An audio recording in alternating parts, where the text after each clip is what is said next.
good day!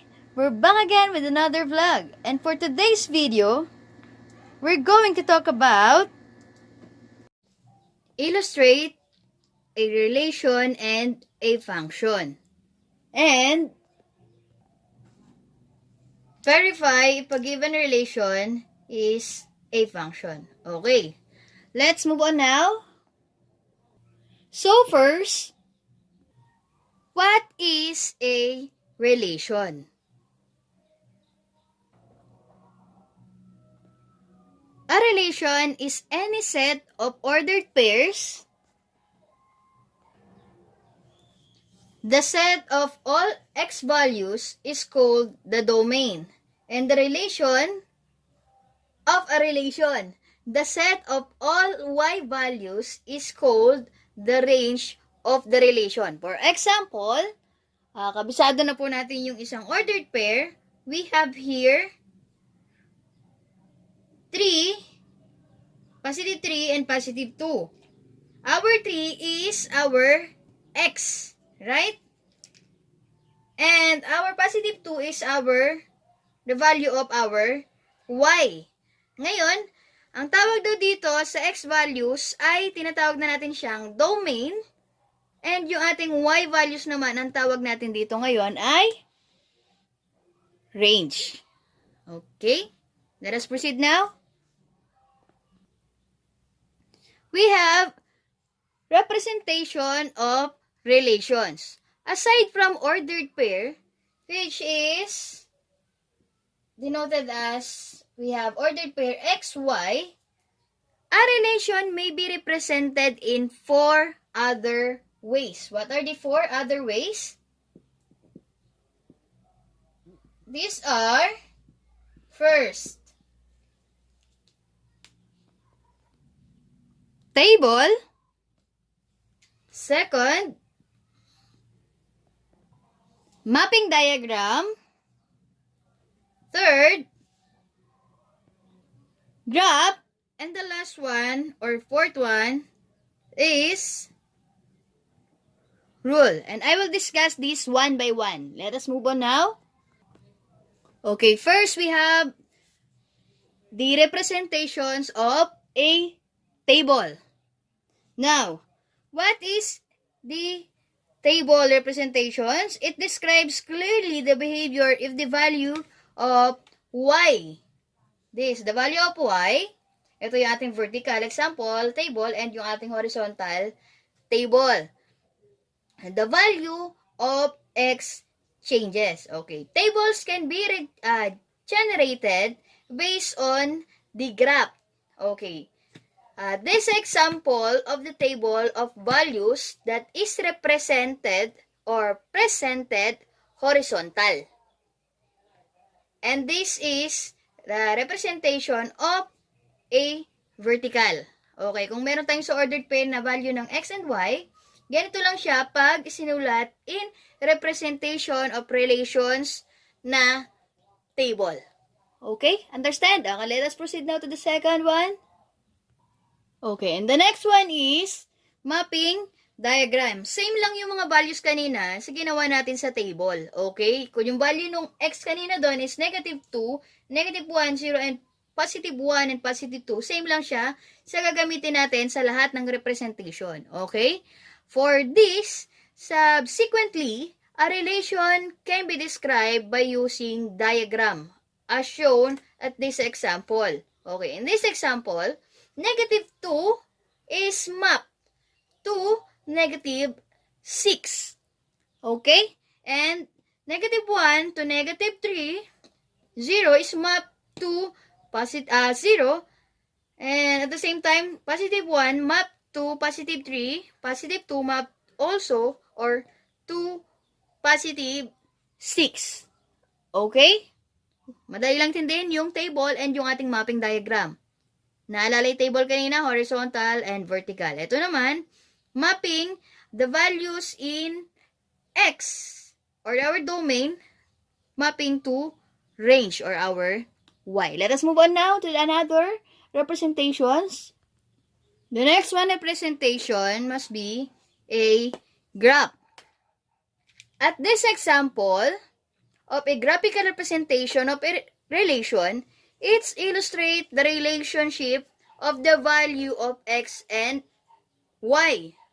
Yung kanina sa graph sa table natin tsaka sa mapping diagram, meron tayong value kanina na -2 approximately po na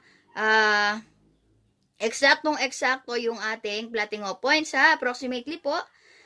Okay, so meron ditong -2 and -6. Kung naalala nyo po kanina. And the next one, ordered pair is -1, -3, 0, 0, +1, +3, and +2, +6. Approximately tama yung ating pagitan ng ating mga graph and our plotting of points. Okay, so ganito po yung itsura ng ating graph using our example before na ginamit natin sa table and sa mapping diagram. Okay, and the last one representation must be a rule. Okay, yan na yung ating last representation ng relation natin. So, notice that the value of y, kanina sa mga example natin, yung value ng ating y is twice the value of our x. So, twice daw yung value ng ating y kanina sa mga given, is twice the value of x. In other words, this can be described by the equation of y equals to 3x, where x is an integer from -2 to positive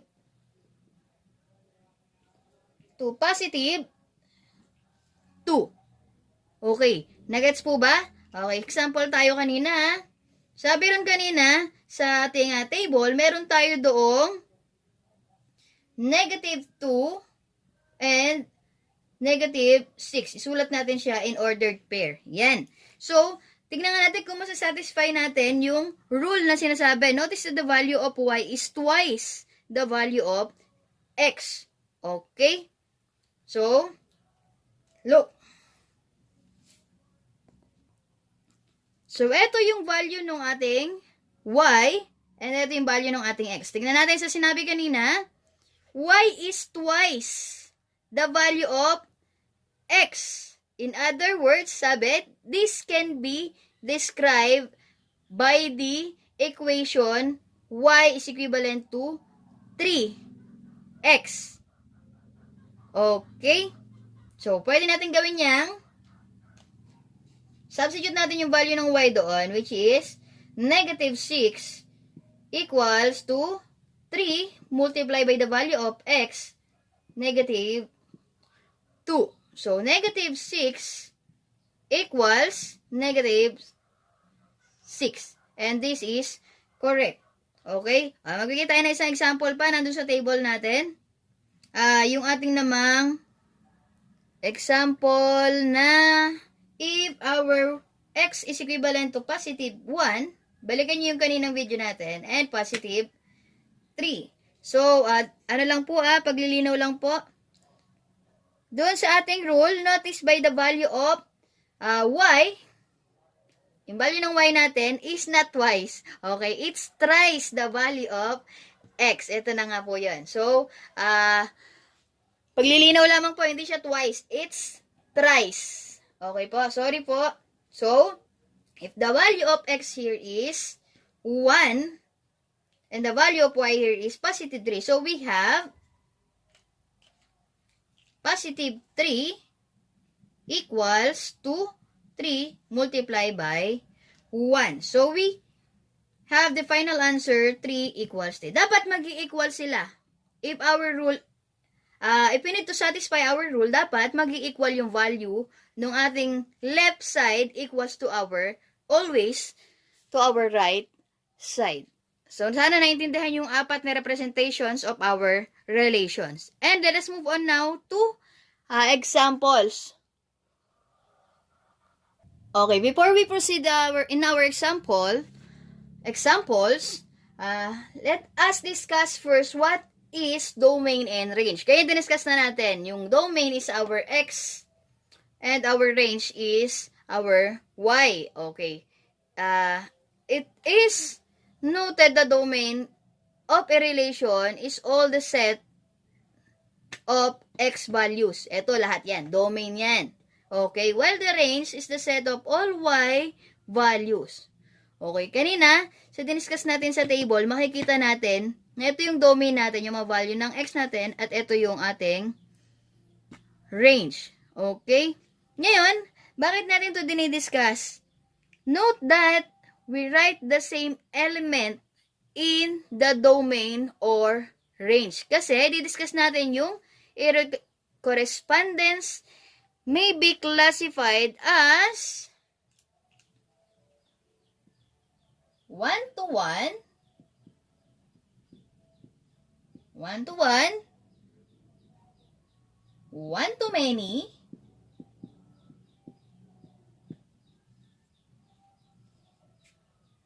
or many-to-one.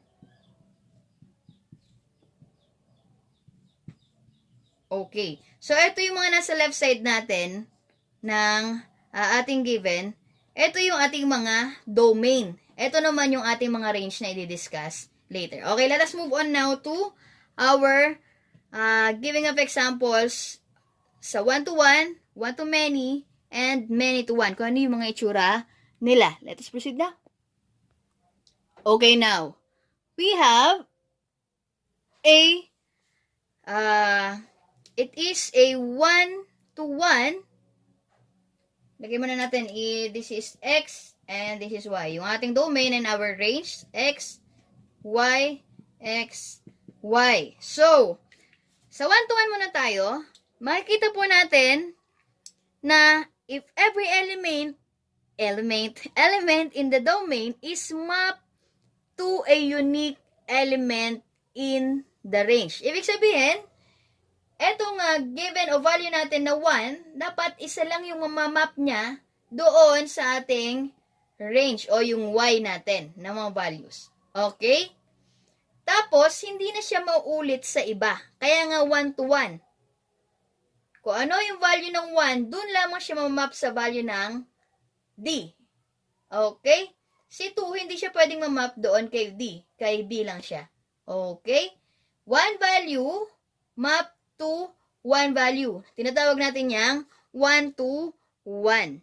Okay, let us move on now to many-to-1. Okay. Ma'am, bakit po yung example niya merong 1-to-1? Okay. Basta yung elements natin kasi magkakasama sila.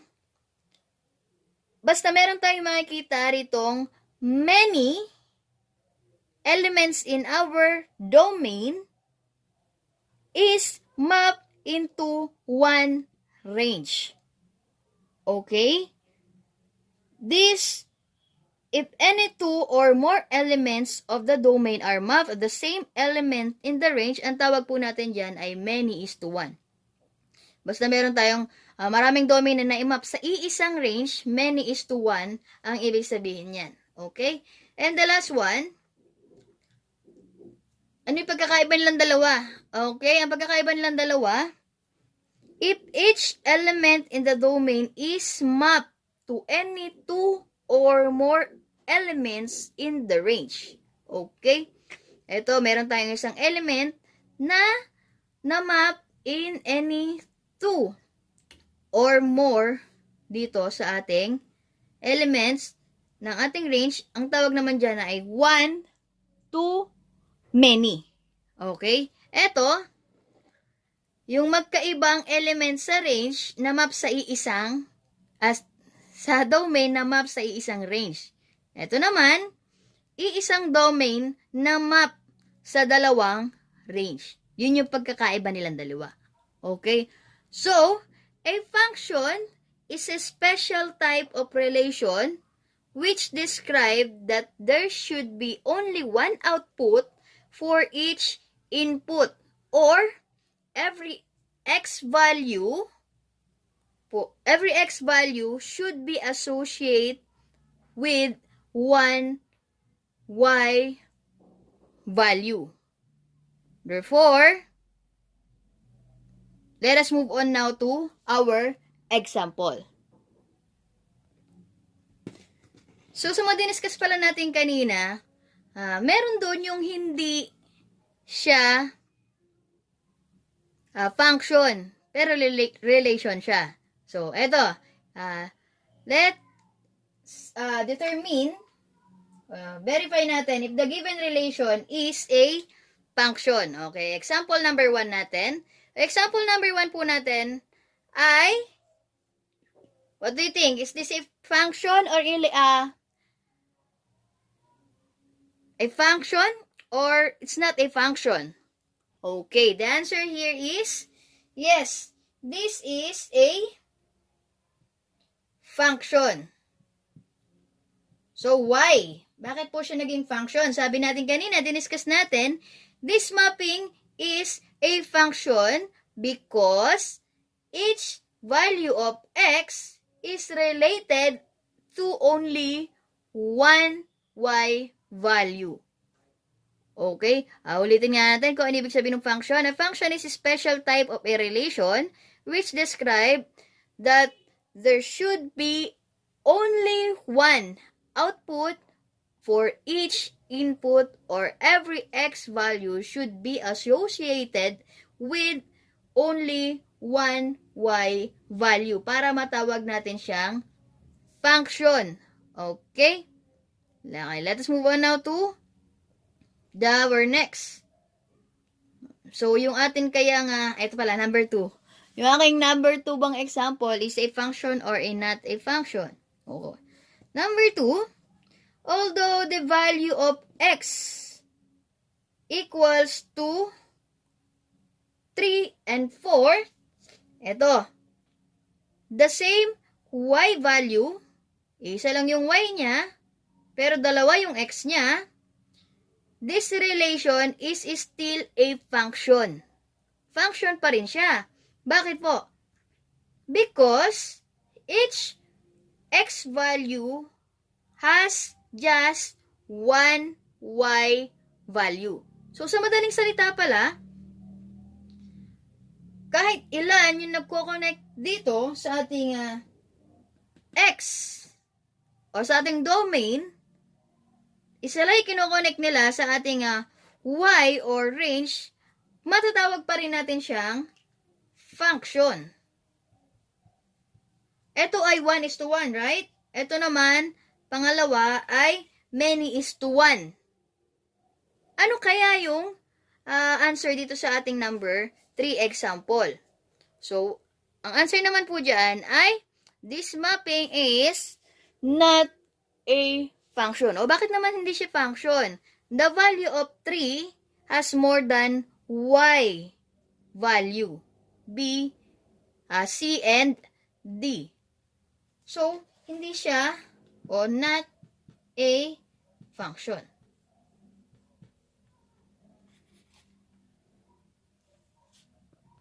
Okay, nalilito na ba? Hindi pa, syempre. Yung, tandaan natin yung characteristics or following characteristics of a function. Okay, tandaan po natin. First, each element in x must be matched with an element in y. Dapat yung value natin ng x ay may kamatch doon sa value ng y. So, nasatisfy yan sa 1, 2, 3. Nakamatch naman sila. So, bakit ito naging not function? Yung pangalawang characteristics, some elements in y may not be matched with an element in x. So, na-match naman natin yung element natin ng x and y. Nasatisfy pa rin si number 1, si 2, at si 3. O, sa pangatlong characteristic tayo. Okay? Ano yung pangatlong characteristics? 2 or more elements of x. Okay, 2 or more elements of x. Kahit silang apat, yan, may be matched with the same element in y. Okay. Kung may element pala tayo dito, basta magmamatch siya sa isang element sa y. So, nasatisfy. Isang element dito na match dito. Okay, nasatisfy ba rin dito? Isang element na match dito. Ito, dalawang elements na match sa isang y. Nasatisfy pa rin natin yung characteristics ng pagiging isang function. Dito kaya, basta isang y lang yung, o same y lang yung kanilang ima-match. Tingnan natin. Na-match naman. Na-match si 2 kay B. Si 3. Nag-iisang domain lang siya na na-match sa dalawang range. So, sabi rin sa pangatlong characteristics natin, 2 or more elements of x. Isa lang yung elements nitong x na to, kaya hindi niya na-satisfy yung characteristics of a function. Dapat kasi, si 2 or 3 dapat. Nakakonect lamang sila kay B, pwede yun. Pero dahil nag-iisa lang siya at dalawa yung kanilang range, this is not a function. Okay? Balikan natin. Sabi kanina, if we are given a set of ordered pairs, we can easily determine whether the relation is a function by simply looking at the first element. Okay, tingnan natin mga first element natin. Yan yung mga nandito. Okay? Is used only once. Isang beses lang dapat pala magagamit yung element ng ating mga domain. Okay, kapag dalawang beses na, hindi na pwede. So, tatandaan, isang beses lang pwedeng gamitin si domain. Ma'am, ito, isang beses lang naman nagamit si 3. Nag-connect siya sa ating range na C. Isang beses lang din nagamit si 4. Pero pareho lang sila ng kinonect ni 3. Pero isang beses lang sila na-use. Dito naman, unlike in this example, si element 3, dalawang beses siyang na-use. Kay range C at kay range D. So, naiintindihan po ba? So, remember, ito yung pinapaalala sa atin, all functions are relations. Tama? Lahat ng function daw ay relations. But, some relations are not function. Okay. Napakahirap naman na isa ka lang, dalawa yung ginagamit mo. Hindi tama. Okay? Tatandaan, ang isang function ay isang relasyon. But yung ating relasyon, hindi lahat nag-function. Okay? Okay, our last examples, we have here a set of ordered pairs. Okay, ito represents a function or not. Okay, alamin lang natin kung ang ordered pairs na to ay function or not. Then, i-mark natin mamaya if this is a function or not, then determine also the type of correspondence in each set of ordered pairs. Okay? Naalala po ba yan? Okay. Sabi ka rin kanina sa characteristics, dapat tignan muna natin si domain. Ano ba yung mga domain natin? Yun yung mga value ng x natin. Dito muna tayo kay number 1. Ang x natin ay 4. Sa isang ordered pair, 4 ulit. Sa isang ordered pair, 4 po ulit. Okay, ano ang naaalala natin kanina? Sabi natin, magiging function ka lang kapag isang beses lamang nagamit si 4. Okay? O yung ating domain. So, sa madaling salita, this is a not function. Okay. Naintindihan ba? Yes. Okay. Paano naintindihan? Bigyan natin ng example. Okay. Si 4, isa lang daw yung element ng ating domain. 4 nga lang po. At meron naman tayo rito 0, 1, 2 na kinoconnect sa lahat ng isa. Sa mga characteristics, dapat hindi mauulit yung ating domain. Kaya dito, ma-observe na agad natin kung this is a function or not. So, sa madaling salita, naulit yung ating domain. Kaya not function siya. Okay, punta tayo sa ating example number 2. 0, positive 1, 3, positive 2. Naulit ba yung ating domain? Huwag na natin tingnan yung ating range. Kasi, yun lang na may characteristics na para malaman natin kung function or not function. Okay, kung dahil hindi siya naulit, so this is a function. So, next, sa number 3. Ang domain lang titignan natin. Positive 3.